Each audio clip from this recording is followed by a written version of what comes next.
So back on the stage is Nick Osborne to talk a little about decision-making in peripheral artery disease, again, along the theme of appropriateness. Thank you very much.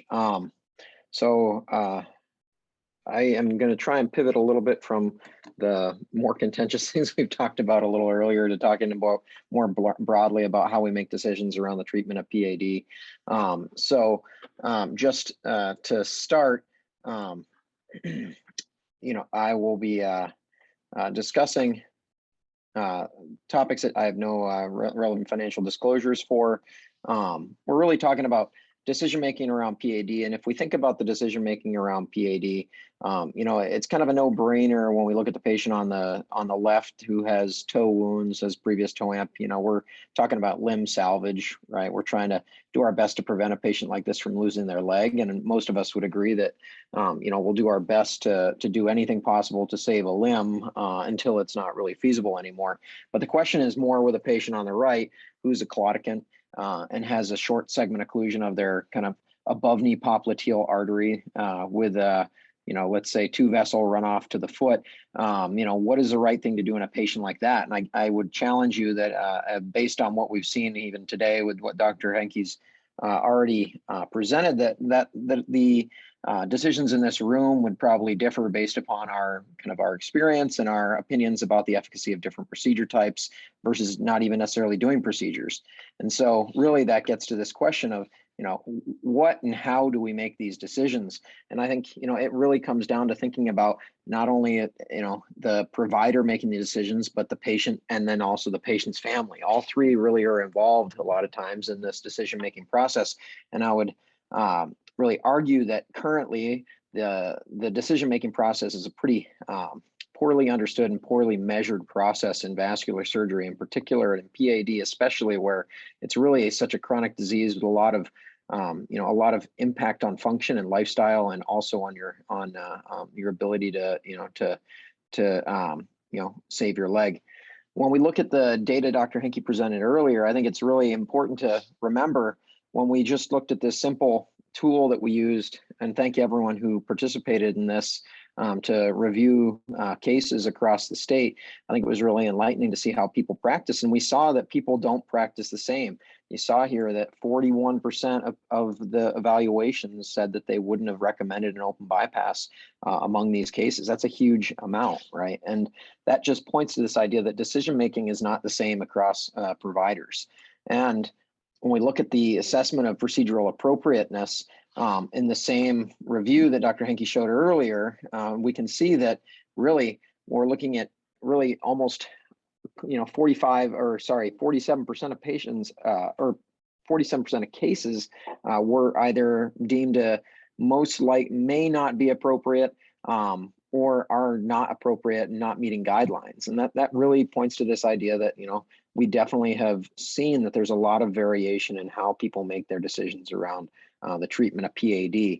And I think a lot of that comes from what we've already discussed today, with that data necessarily isn't that great in terms of long-term outcomes. And so we don't really have good good evidence necessarily for everything that we do.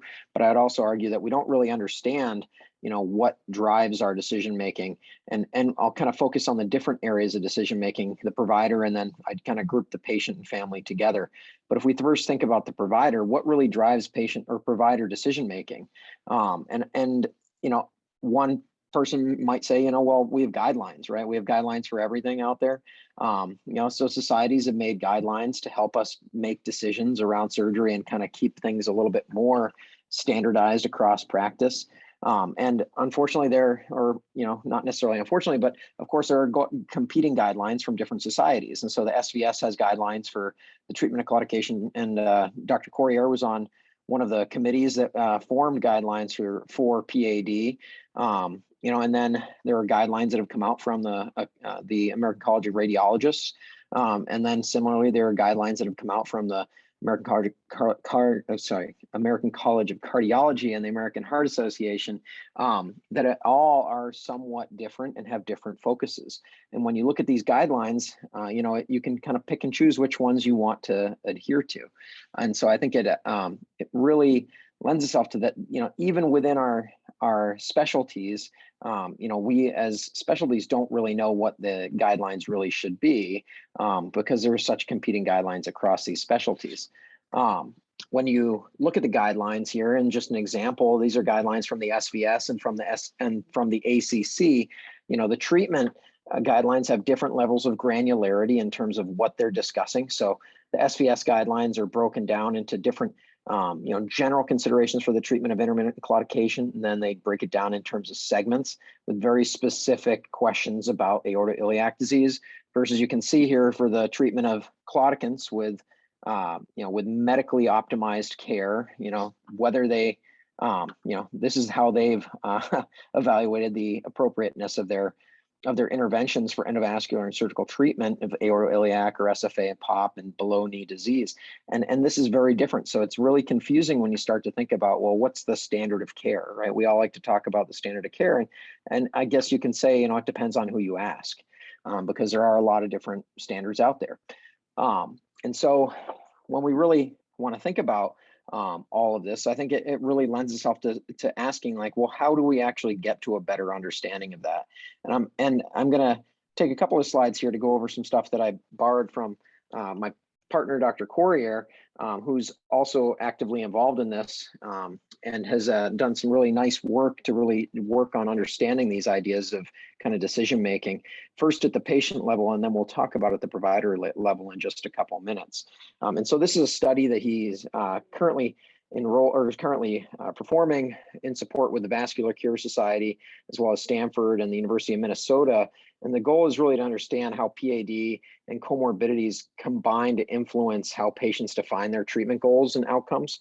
And this is currently enrolling patients now to, and it's a survey-based method to first understand kind of self-reported activities that the patients have, and defining their kind of not their comorbidities and their kind of the severity of disease to start. And then as it goes on, it's going to track patient activity over time. So they'll have a better understanding of not only kind of patient definition of their function, but also metrics of what their of their performance as well over time. And this is ongoing. We'll have some slides as I go through here. There'll be some links that you can, or QR codes you can scan if you want to go to these websites as well and see more about it. So, with this, they're actively recruiting patients. Patients are going to be compensated for participating. It's 20%, or it's not 20%, $20 compensation for completing the surveys. And Ashley Doobie is helping to run this. There's a QR code you can scan now if you screenshot, or you can email Dr. Corrier or Ashley for more information on these studies. Another aspect of understanding patient decision making really, I think, is really nicely executed here by Dr. Corrier's study, that he's developed this app which helps to define patient treatment decisions, and he's really borrowed a lot of this from the literature on kind of decision making outside of medicine to understand what really drives decision making. And here's just an example of how you rate decision making based on a number of variables, which could include kind of the impact of the procedures, the likelihood of success of the procedures, the outcomes of the procedures, and the durability of the procedures, and then the risks of the procedures. And as patients go through these scenarios, and kind of it helps to define kind of what that patient's value is. And so as you move forward, you're able to get these latent class values, or phenotypes, as Dr. Corrier likes to call them, where you can really define what patients really value in their care, because one patient may value something completely different from another patient. And so I think it's really important, as we see, that not only do patients vary based on their severity of illness, but within their own severity of illness, whether it's claudication or CLTI, within that, there's a lot of variation. And you can see certain clusters, or kind of certain types of phenotypes that have evolved, whether it might be certain patients that are the minority, but there are some that are just dead set on one treatment option, right? Versus other patients who may value multiple domains, including durability and also risk, or also, the technical success, versus others who are just completely focused on technical success more so than those other things to the same degree. And so it's really important. And I would say that, as a specialty, we really don't know what our patients want. What do they really value? How many of us really ask these questions? We come into a room and you've seen their CT scan, you've looked at their ABIs, and you already have an idea in your head of how best to treat that. But how best to treat it may be influenced by that patient's decision as well. And so, I think that's a really important question then is, how do you take this data? So patients obviously do have, they're not all going to say whatever you want to do, doc. I know a lot of patients do say that, but how do we empower patients to help kind of, be in the decision-making process? And then how do we use the patient preferences and the patient values to really inform and make those decisions together? And Matt has another study ongoing where he's trying to look at the results of, how providers take this input, this patient, these patient preferences, and how do they use those to kind of inform their decision making. And so this is another study that he's currently working on, and this is another one that is actively recruiting providers, so you guys. And really the idea here is that if you participate in this, you are reimbursed for your time. It's a nominal reimbursement, but a reimbursement. But every single person who participates has the ability to also refer 3 of their friends or fellow providers. So it's a snowball kind of effect of, as more people continue to kind of enroll in the study, more people will be referred into it. And hopefully from this, we'll get a little bit of understanding of not only, the fact that patients have different preferences, but how do you as a provider incorporate those preferences into your practice? And so again, here's the QR code for this. Dr. Corrier's email is already posted, I think, in the chat I saw, so you can email him directly for any questions about this to help understand a little bit more about the decision making. And then lastly, I'm going to be sending out in the near future a invitation to participate in a semi-structured interview to really understand vascular provider decision making at a different level from what Dr. Corrier is doing, but complementary, really understanding all the factors that kind of go into your decision making around the treatment of claudication in particular, and understanding not only patient factors and disease severity factors or kind of the characteristics of those lesions, but other factors that may really influence your decisions around kind of what treatment efficacy is for different devices and different techniques. Some people have a real interest in endovascular treatments, and other people have more interest in open or are kind of, tailored to the specific patient. And I think understanding how providers are taking all of the data that they see online, taking the patient, kind of synthesizing the data around the patient, and then making their decision is really a complex decision that is going to be hard to quantify with just, asking specific questions. I think we're going to have to do a lot of really, really hard qualitative work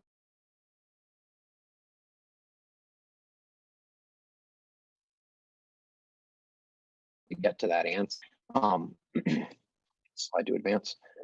Oh, sorry. Of course, I just went too fast. Let me see if I can go backwards here.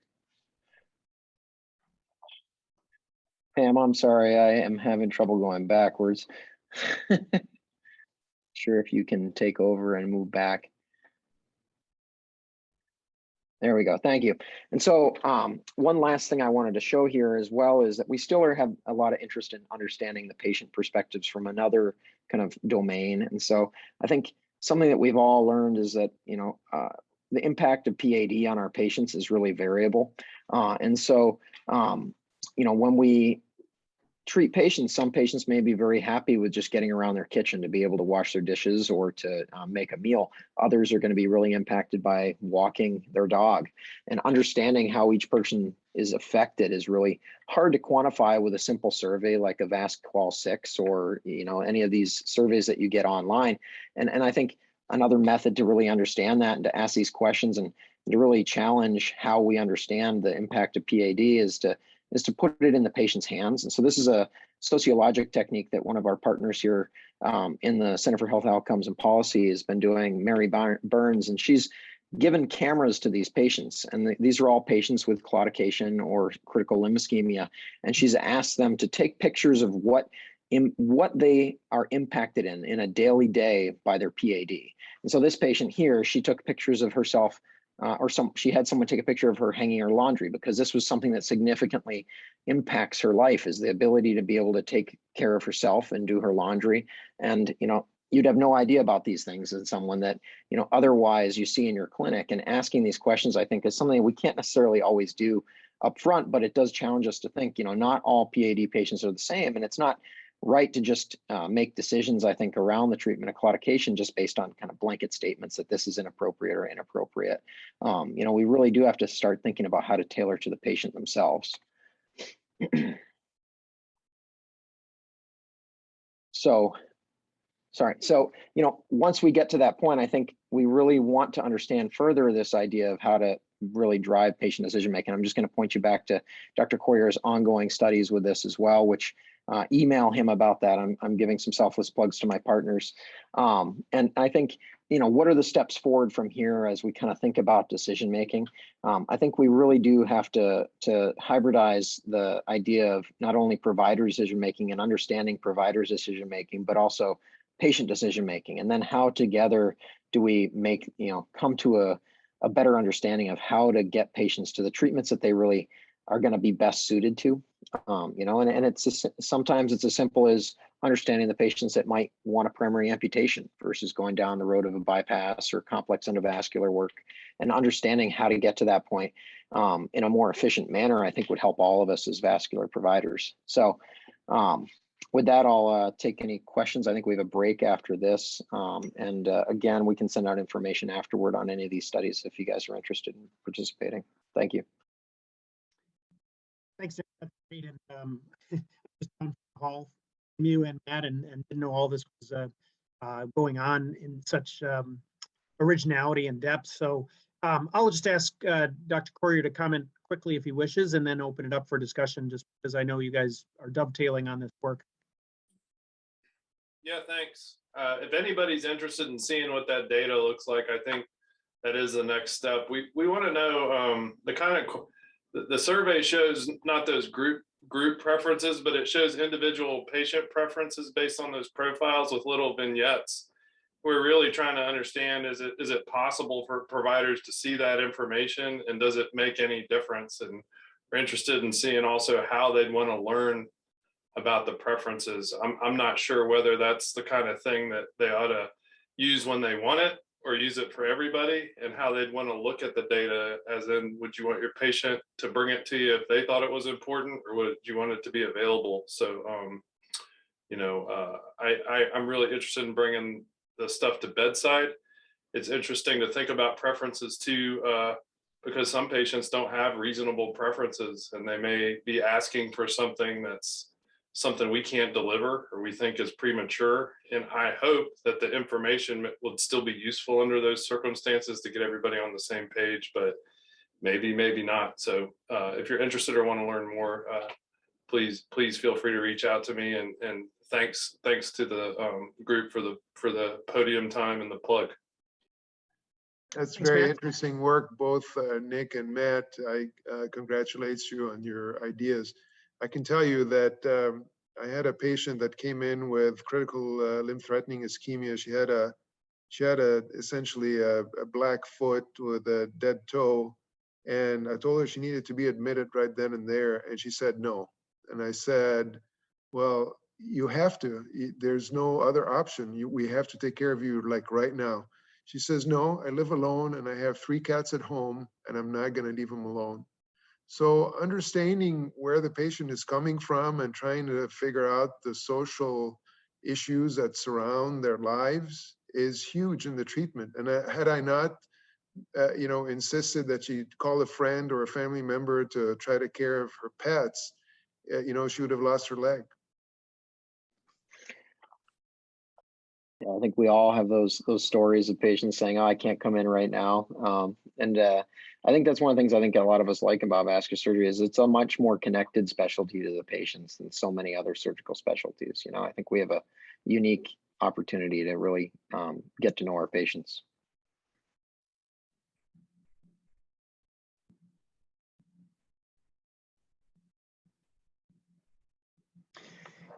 Dr. Lin, you mentioned earlier on a little bit about the appropriateness project. and with the SVS. Does any of this dovetail in with that or correspond? If you're still on, I'm sorry. Yes, Dr. Osborne showed the appropriate, that's exactly what we work on. And he's on the committee and on the publication. Yes. Great. That should be forthcoming in JVS pretty soon. But you know, there were multiple participants from you know, the region, and Dr. Lin was one of those that volunteered a lot of time to reviewing thousands, literally thousands of scenarios to get to kind of appropriateness. And I think it's going to be a really good publication, but it's definitely going to kind of stir the pot a little bit, I think, across specialties.